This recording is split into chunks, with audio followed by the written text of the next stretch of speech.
ಅಧಿಕಾರದ ಅಸ್ತಿತ್ವ ಉಳಿಸ್ಕೊಳ್ಳಿಕ್ಕೆ ಅವರು ಆ ಮಾತನಾಡಿದರು. ರಾಜಕೀಯ ಪಕ್ಷ ಅಂದರೆ ತಮ್ಮ ಅಸ್ತಿತ್ವವನ್ನು ಹೋರಾಟಗಳ ಮುಖಾಂತರ ಉಳಿಸ್ಕೊಳ್ಳೋದು ಸಹಜ. ಇದು ಅವರ ಹಾಸ್ಯಾಸ್ಪದ ತಿಳುವಳಿಕೆ ಕೊರತೆಯಿಂದ ಆ ಪದವನ್ನು ಅವರು ಮಾತಾಡಿದ್ದಾರೆ. ಹೀಗಾಗಿ ಈ ಥರ ಕ್ಷುಲ್ಲಕ ವಿಚಾರಗಳನ್ನ ತಿಳ್ಕೊಂಡು ಮಾತಾಡಬೇಕು ಕಾಂಗ್ರೆಸ್ನ ಮುಖಂಡರು ಅಂತ ಈ ಮುಖಾಂತರ ಅವರಿಗೆ ತಿಳಿಯ ಬಯಸ್ತೇನೆ. ಅದಾದ್ಮೇಲೆ ಅವ್ರು ಹೇಳ್ತಾರೆ ಶಾಸಕರು 2 ಲಕ್ಷ ಲಂಚ ತಗೊಂಡಿದ್ರು ಅಂತ. ಅದು ಇವ್ರದೇ MLA ಒಂದು ಮಾಜಿ ಆಗಿದ್ದಾಗ ಸ್ಟ್ರಿಂಗ್ ಆಪರೇಷನ್ ಅಂದ್ರೆ ಉದ್ದೇಶಪೂರ್ವಕವಾಗಿ ಮಾಡಿದಂತ ಸ್ಟ್ರಿಂಗ್ ಆಪರೇಷನ್. ಅದಕ್ಕೆ ಯಾವ ಪುರಾವೆಗಳಿದೆ? ಯಾರೋ ಅನಾಮಿಕರ ಕೈಲಿ ಕಳಿಸಿ ಆ ಥರ ಮಾಡಿದಂತ ನಮ್ಮ ಮಾಲಿ ಶಾಸಕರಿದ್ದಂಥ ಸಂದರ್ಭದಲ್ಲಿ ಅವ್ರ ಮೇಲೆ ಗೂಬೆ ಕುಸಿಟ್ ಮಾಡಿದಂತ ಇದು.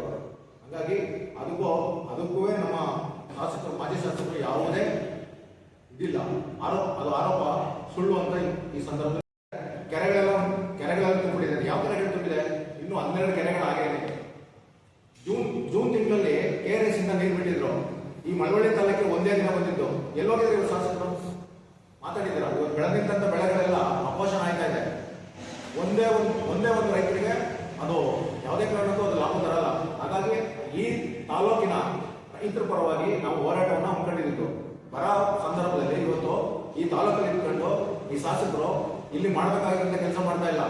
ಅಧಿಕಾರದ ಅಪಾಪಿಗೆ ತಲುಪಿ 20-25 ದಿನ ಆಗಿದೆ ತಾಲೂಕಿನಲ್ಲಿ ಅವರು ನಾಪತ್ತೆ ಆಗಿದೆ. ಹಾಗಾಗಿ ಈ ಮುಖಂಡರುಗಳಿಂದ ನಮ್ಮ ಮಾಜಿ ಶಾಸಕರ ಬಗ್ಗೆ ಹೇಳಿಸ್ಕೊಳ್ಳುವಂಥದ್ದು ಏನಿಲ್ಲ. ಹಾಗಾಗಿ ಟಿಟ್ವಾರ್ನಲ್ಲಿ ಏತಾ ನೀರಾವರಿ ಇವರೇ ಶಾಸಕರಾಗಿದ್ರು 2013ರಿಂದ 2018ರವರೆಗೆ.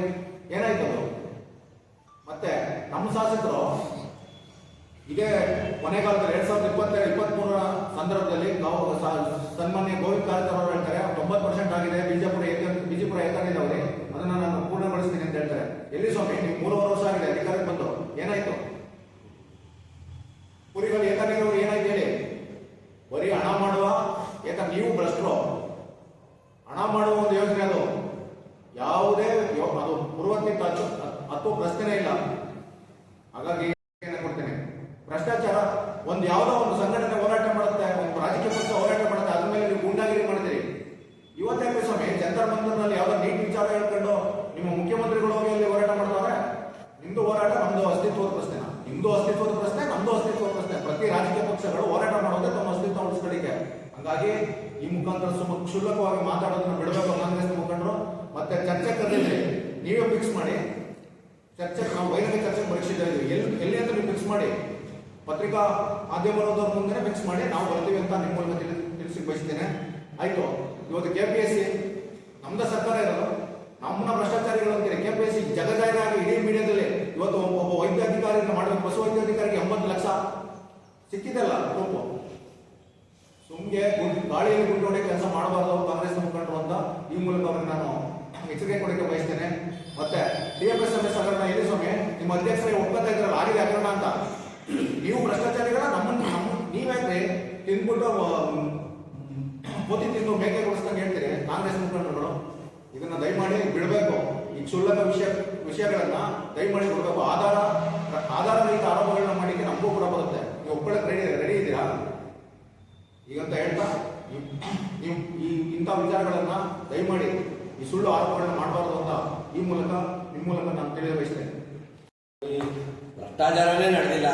ನೀವು ಊಹಾಪೋಹಗಳು ನಿಮ್ಮ ಒಂದು ಪಕ್ಷದ ಅಸ್ತಿತ್ವ ಉಳ್ಕೊಳ್ಳಿಕ್ಕೆ, ನಿಮ್ಮ ನಾಯಕತ್ವ ಉಳ್ಕೊಳ್ಳಿಕ್ಕೆ ಮಾಡಿದ್ರಿಂದ ಆರೋಪ ಮಾಡಿದೆ. ಈಗ ಮಳವಳ್ಳಿ ತಾಲೂಕಿನಲ್ಲಿ ಕಂದಾಯ ಇಲಾಖೆಯಲ್ಲಿ ಲೋಕಾಯುಕ್ತ ಬಲೆಗೆ RI ಲೋಕಾಯುಕ್ತ ಬಲೆ ಬಿದ್ದು, ಅದು ಭ್ರಷ್ಟಾಚಾರ ಅಲ್ವಾ? ತಾಲೂಕು ಆಫೀಸ್ ಕಾಂಪೌಂಡ್ ಒಳಗಡೆ ಭ್ರಷ್ಟಾಚಾರ ನಡೀತಾ ಇಲ್ವಾ?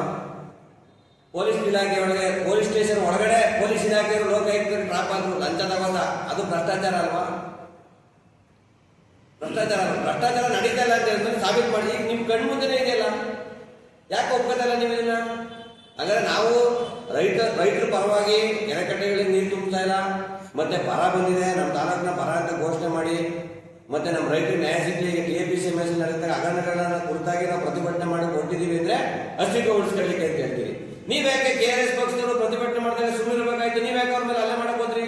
ನೀವ್ಯಾಕೆ ತಾಲೂಕ್ ಪಂಚಾಯತ್ ಅವ್ರ ಪರ್ಮಿಷನ್ ತಗೊಂಡ್ರು ತಾನೇ ಅವರು ಪ್ರತಿಭಟನೆ ಮಾಡ್ತಿತ್ತು?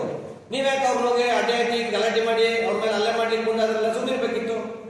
ಭ್ರಷ್ಟಾಚಾರ ನಡೆದಿಲ್ಲ ಅಂದ್ಮೇಲೆ ನೀವ್ಯಾಕೆ ಅವ್ರ ಪ್ರತಿಭಟನೆ ಹತ್ತಿಕ್ಕಂತ ಕೆಲಸ ಮಾಡೋದು ನೋಡ್ಕೊಡ್ಸಿದ್ರಿ? ನೀವು ಉತ್ತರ ಕೊಡಿ. ಅದೇ ರೀತಿ JDS ಪಕ್ಷಕ್ಕೆ ಏನಾದ್ರು ಮಾಡ್ತೀವಿ ಅಂತ ಅನ್ಕೊಂಡಿದ್ರೆ ಅದು ನಿಮ್ಮ ಭ್ರಮೆ.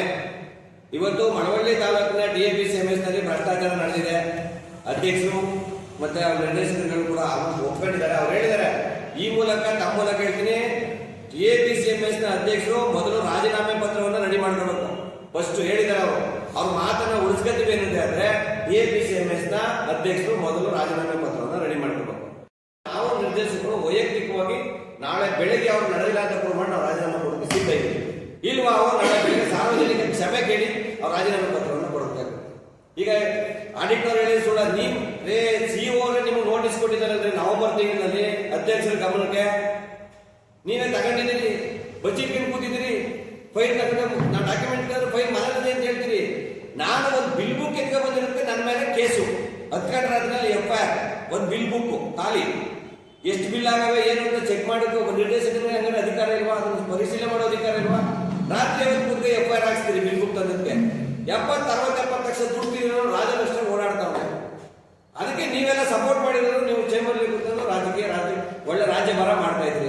ನಿಮ್ಗೆ CEO ಅವರು ಈ ಒಂದೇ ಒಂದು ಚಾಲೆಂಜ್ ನಾನು ಹೇಳುದು DAPCMS ವಿಚಾರದಲ್ಲಿ CEO ಅವರು ಮತ್ತೆ ಆಡಿಟರ್ ಕೊಟ್ಟಿರ್ತಕ್ಕಂಥ ನೋಟಿಸ್ ಸುಳ್ಳ ಬೈದಾಗ ಹೇಳಿ. 69 ಲಕ್ಷ ಹಗರಣ ಆಗಿದೆ ಅಂತ CEO ಆಡಿಟರ್ ನೋಟಿಸ್ ಕೊಟ್ಟಿರೋದು. CEO ಅವರು 64 ಲಕ್ಷ ಮಿಸ್ಆಪರೇಷನ್ ಆಗಿದೆ, ಹಣನೂ ಇಲ್ಲ, ಗೌರವ ಅಂತ ನಿಮಗೆ ನೋಟಿಸ್ ಕೊಟ್ಟರೆ ಸುಳ್ಳ. ಸಹಕಾರ ಸಂಘದಲ್ಲಿ ನಿರೀಕ್ಷೆಗೂ ಮೀರಿದ ಹಗರಣ ನಡೆದಿದೆ. ಕಳೆದ ಬಾರಿ ನೀವೇ 5 ವರ್ಷ 10 ವರ್ಷದಿಂದ ನೀವೇ ಅಧಿಕಾರ ಅನುಭವಿಸ್ಕೊಂಡು ಬಂದಿದ್ದೀರಿ. ಈಗಲೂ ಕೂಡ ನೀವೇ ಅಧಿಕಾರದಲ್ಲಿದ್ದೀವಿ. ರೈತರ ದುಡ್ಡು, ಅದು ಒಬ್ಬರು ದುಡ್ಡು, ರೈತರ ದುಡ್ಡನ್ನ ಯಾವುದೇ ಕಾರಣಕ್ಕೂ ದುರುಪಯೋಗಕ್ಕೆ ನಾವು ಕೊಡಲ್ಲ. ಇದರಿಂದ ಮುಂದಿನ ದಿನದಲ್ಲಿ NDA ಪಕ್ಷದಿಂದ BJP ಮತ್ತು JDS ಮತ್ತು ರೈತ ಸಂಘಗಳನ್ನು ಒಳಗೊಂಡು ಸಂಘಟನೆಗಳನ್ನು ಸೇರಿಸಿಕೊಂಡು ಬೃಹತ್ ಪ್ರತಿಭಟನೆ ಮಾಡೇ ಮಾಡ್ತೀವಿ. ಈ ಹಗರಣ ಇಲ್ಲಿಗೆ ಕೈ ಬಿಡಲ್ಲ. ನೀವು ಎಲ್ಲ ಸುಳ್ಳು ಅನ್ನೋದು ಯಾರು ಅಸ್ತಿತ್ವ ಉಳಿಸ್ಕೊತಾರೆ ಅಂತ ಹೇಳಿದ್ರಪ್ಪ, ಒಂದೇ ಒಂದನ್ನ ಪ್ರೂವ್ ಮಾಡಿ. ಕಂದಾಯ ಇಲಾಖೆದು, ಪೊಲೀಸ್ ಇಲಾಖೆದು, ಇತರೆ ಸಹಕಾರ ಸಂಘಗಳು ಮೂರು ಕೂಡ ಆಯ್ತು. ಈವರೆಗೆ MPCS ಗಳಿಗೆ ಯಾಕೆ ಚುನಾವಣೆ ಮಾಡ್ತಾ ಇಲ್ಲ? ಅಲ್ಗೂರು ಭಾಗದಲ್ಲಿ ಎಷ್ಟು ಸಹಕಾರ ಸಂಘಗಳು ಚುನಾವಣೆ ಮಾಡಿಲ್ಲ? ಹಾಲು ಉತ್ಪಾದಕರ ಸಹಕಾರ ಸಂಘ ಯಾಕೆ ಚುನಾವಣೆ ಮಾಡ್ತಾರೆ? 6 ತಿಂಗಳು 8 ತಿಂಗಳು ವರ್ಷ ಯಾಕೆ ಆಡಳಿತಾಧಿಕಾರಿ ನೇಮಕ ಮಾಡ್ಕೊಂಡಿದ್ರಿ?